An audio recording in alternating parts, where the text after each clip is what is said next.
Hello friends, welcome to IICS platform. आज है 21 मई और 21 मई का हम करेंगे करंट अफेयर। तो चलिए लेक्चर स्टार्ट करते हैं। फर्स्ट न्यूज है फिफ्थ फेज इलेक्शन। देखो, आपको पता है लोकसभा का भी इलेक्शन चल रहे हैं और कई फेज में हो रहे हैं।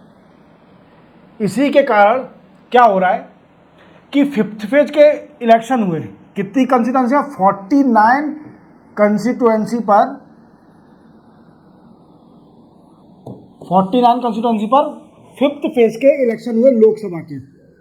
अब क्या हुआ इस इलेक्शन में? इस इलेक्शन में 2024 में वोटिंग हुई है 60.09%। इतनी वोटिंग हुई है। अब अगर कंपेयर किया जाए 2019 से, 2019 से कंपेयर किया जाए तो 61.84% वोटिंग हुई थी 2019 में।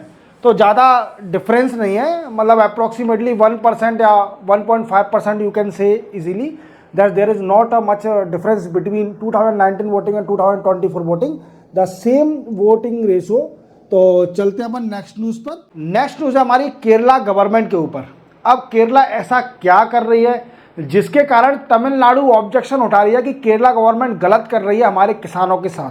तो देखो, समझने की ज़रूरत है कि केरला गवर्नमेंट एक चेक डैम बना रही है।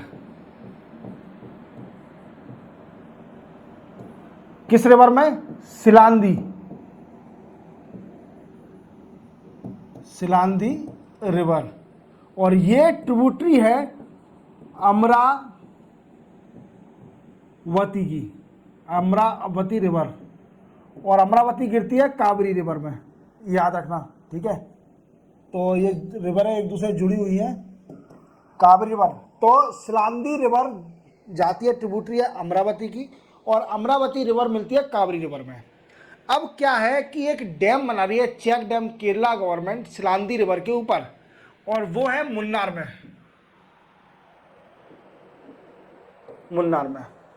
अब तमिलनाडु ने ऑब्जेक्शन उठाया है कि इसके कारण जो चेक डैम बना रही है केरला गवर्नमेंट, इसके कारण अमरावती में, अमरावती रिवर है जो कि मेन रिवर मानी जाती है, main river for irrigation purpose इन तमिलनाडु। किसानों के लिए इरिगेशन पर्पस के लिए जो मेन रिवर मानी जाती है अपनी अमरावती रिवर, इसी में सिलांदी रिवर में अगर डैम बन गया, चेक डैम बना दिया केरला गवर्नमेंट ने, तो वाटर की शॉर्टेज आ जाएगी अमरावती रिवर में और इससे इरिगेशन पर इफेक्ट पड़ेगा, किसानों के इरिगेशन पर। अब इसी बेसिस पर एक तमिलनाडु ने टीम बनाई और केरला सरकार के यहाँ पर, जहाँ पर डैम बनना है सिलांदी रिवर में, वहाँ भेजी। तो टीम ने पाया कि हाँ, ये बिल्कुल सही है, इससे तमिलनाडु की किसानों पर इफेक्ट पड़ेगा, इरिगेशन पर इफेक्ट पड़ेगा, क्योंकि ये डैम पानी को रोकेगा और अमरावती रिवर में जाने को, what I say that's it create difficulty in front of the farmer as well as shortage of the irrigation purpose in the agriculture field. Okay, चलते हैं नेक्स्ट न्यूज़ पर। देखो, ये न्यूज़ बहुत इंपॉर्टेंट है, इस न्यूज़ को बड़े ध्यान से सुनना, क्योंकि क्या है कि ईरान जो देश है वो हमारा means we can say that's a very very very best friend of India. बहुत अच्छा फ्रेंड है इंडिया का। मैंने आपको एक वीक पहले शायद एक लेक्चर भी पढ़ा है मेरा, आप चैनल पर जाइए, चब्बर पोर्ट के बारे में, चबार पोर्ट के बारे में डील साइन हुई थी 10 साल की। तो अभी दुखद खबर आई है ईरान से कि वहाँ के जो प्रेसिडेंट है इब्राहिम राइसी, वो डिमिस हो गए हैं, एक्सपायर हो गए हैं ड्यू टू बैड वेदर। उनका जो हेलीकॉप्टर था, वॉट चॉपर, वो क्रैश हो गया क्योंकि बैड वेदर के कारण। और वो क्रैश कहाँ हुआ? अजरबैजान और ईरान के बॉर्डर पर क्रैश हुआ। और इसी के साथ पॉलिटिकल इनस्टेबिलिटी हो गई ईरान के अंदर, और कई सारे बड़े बड़े लीडर जैसे रशिया, इंडिया ने ये खबर सुनते ही एक्सपर्ट टोटल पर कंडोलेंस दिया ईरान के प्रेसिडेंट को। और ये बड़ी दुखद खबर है, क्योंकि मैं मानता हूँ कि ईरान का बहुत दमदार लीडर था वो, एक तरह से ईरान के प्रेसिडेंट बहुत दमदार थे और इंडिया के बहुत अच्छे रिलेशन थे। अब इनस्टेबिलिटी क्या आ गई? तो सबसे पहले जानते हैं इब्राहिम राइसी, बड़े अच्छे प्रेसिडेंट थे। ठीक है, मीन्स इंडिया के बहुत अच्छे दोस्त थे, ये याद रखना आप, ठीक है। अब क्या है, ये तो प्रेसिडेंट थे, अब ये एक्सपायर हो गए। मैंने आपको बताया एक्सपायर होना का कारण क्या है कि इनका जो चॉपर था वो क्रैश हो गया on the border of Azerbaijan और ईरान के बॉर्डर पर, और इनके साथ कुछ मिनिस्टर भी थे और कुछ सिक्योरिटी गार्ड, वो भी एक्सपायर हो गए हैं साथ में, क्रैश के साथ में। तो अभी इनका वाइस प्रेसिडेंट है, अभी जो वाइस प्रेसिडेंट हैं मोहम्मद खेमनी, ये इनका चल रहा था कि अब ये प्रेसिडेंट की पोस्ट लेंगे, बट अनफॉर्चुनेटली इनने किसी और का नाम दे दिया। किसका नाम दे दिया? फर्स्ट वाइस प्रेसिडेंट इस कंट्री के जो थे उनका नाम है अली मोहम्मद मुकबरज। ये अभी प्रेसिडेंट बन गए। We can say that is interim president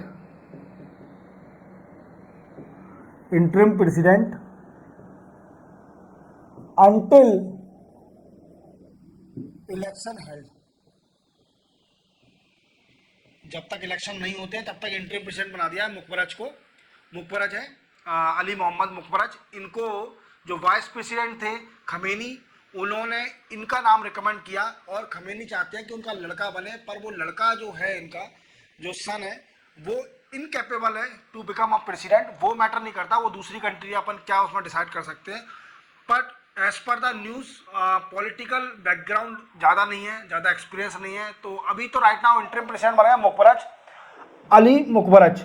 अब देखो, ये जो इब्राहिम राइसी हैं ये दूसरे राष्ट्रपति हैं जो ऑफिस में एक्सपायर हुए हैं।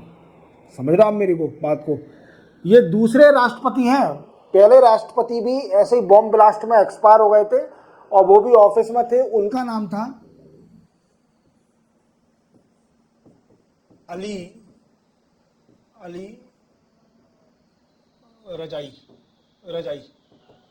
रजाई नाम था इनका, अली मोहम्मद रजाई। ये भी एक्सपायर हो गए थे बॉम्ब ब्लास्ट में, पहले प्रेसिडेंट, और ये दूसरे प्रेसिडेंट है जो एक्सपायर हुए हैं। अब इसको कभी इन फ्यूचर अपन डिटेल में समझेंगे कि हमारे ईरान और इंडिया के रिलेशन को। हालांकि मैंने अधिकतर आपको बता दिया है, आप देखिए मेरे प्रीवियस लेक्चर में, डिस्क्रिप्शन में जाइए, लिंक वहाँ दी हुई है आपको उस वीडियो की, उसको सुनिए अच्छी तरह से, तो आपको पता चलेगा कि हमारा इंडिया और ईरान के रिलेशन कितने स्ट्रॉन्ग हैं। तो इसको समझने के लिए आपको वीडियो देखना पड़ेगा। और चलते हम नेक्स्ट न्यूज़ पर। नेक्स्ट न्यूज़ है हमारी मलेरिया की वैक्सीन। अब देखो, इस इंस्टीट्यूट को तो आप अच्छी तरह जानते होंगे, बड़ा ज़बरदस्त इंस्टीट्यूट है। इसी ने कोरोना की वैक्सीन बनाई थी जिसको अपन बोलते हैं कोविशील्ड। और किस कंपनी के साथ मिलकर? Oxford university.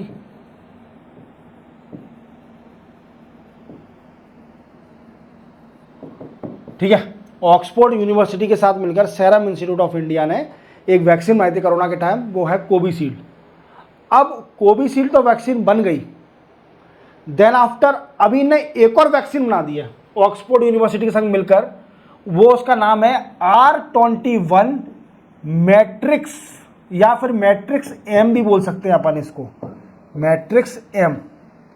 अब ये होता क्या है R21 मैट्रिक्स M? देखो, ये एक मलेरिया की वैक्सीन है जो कि बनाई है सेरम इंस्टीट्यूट ने। और आप जानते होंगे मलेरिया फैलता है पैरासाइट से,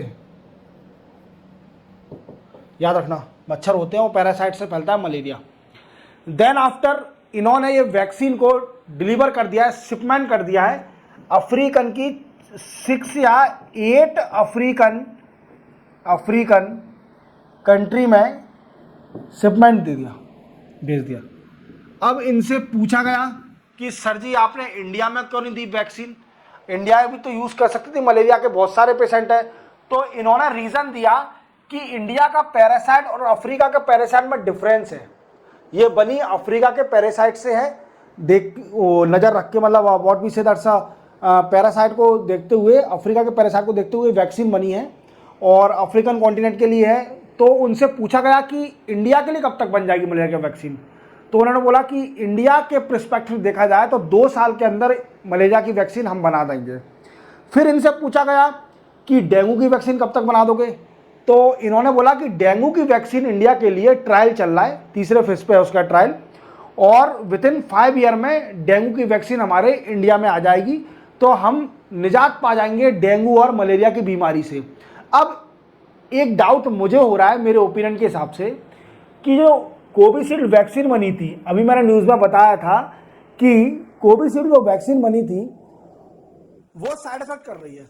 अब वो क्या साइड इफेक्ट कर रही है, तो आपने मैंने बताया था थ्रोम्बोसाइटोपेनिया सिंड्रोम, ये टीटीएस, जिसको शॉर्ट में बोला था टीटीएस। अब टीटीएस होता क्या है, तो इसमें 2 साइड इफेक्ट दिखते हैं हमें, एक दिखता है ब्लड क्लॉट और दूसरा दिखता है प्लेटलेट काउंट, मतलब प्लेटलेट कम हो जाते हैं और हमारी बॉडी में ब्लड के धब्बे बनना स्टार्ट हो जाते हैं, खून के धब्बे। तो ये इसके साइड इफेक्ट दिख रहे थे कई लोगों को, पर अभी तक तो हमारे इंडिया में मतलब बहुत ही कम केस है जो टीटीएस की बीमारी दिख रही है साइड इफेक्ट। ब्रिटेन में दिख रहा है, ब्रिटेन में तो अभी इसको विड्रॉल कर दिया पूरी मार्केट से Covishield. Even serum institute of India ने भी विड्रॉल कर ली 2021 में, बोला कि हमने दिसंबर 2021 में ही इसको विड्रॉल कर लिया है पूरी वैक्सीन को, और कोविशील्ड मार्केट में अवेलेबल नहीं है। देखते हैं मलेरिया और डेंगू की वैक्सीन कब तक आती है अपने इंडिया में। पर आप इस चीज़ को ध्यान रखना कि R21 और मैट्रिक्स M ये वैक्सीन है, वो मलेरिया के लिए वैक्सीन बनी है और पैरासाइट ऑफ अफ्रीका को पर्सपेक्टिव में देखते हुए वैक्सीन बनी है, सीरम इंस्टीट्यूट ने बनाई है, और 8 से 10 कंट्री में ये जा चुकी है, अफ्रीका के सबमिट कर दी गई है।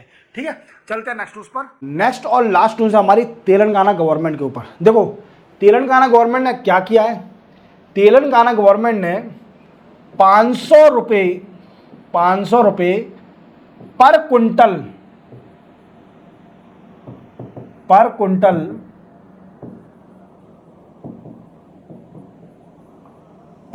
बोनस देगी टू फार्मर्स हु कल्टीवेट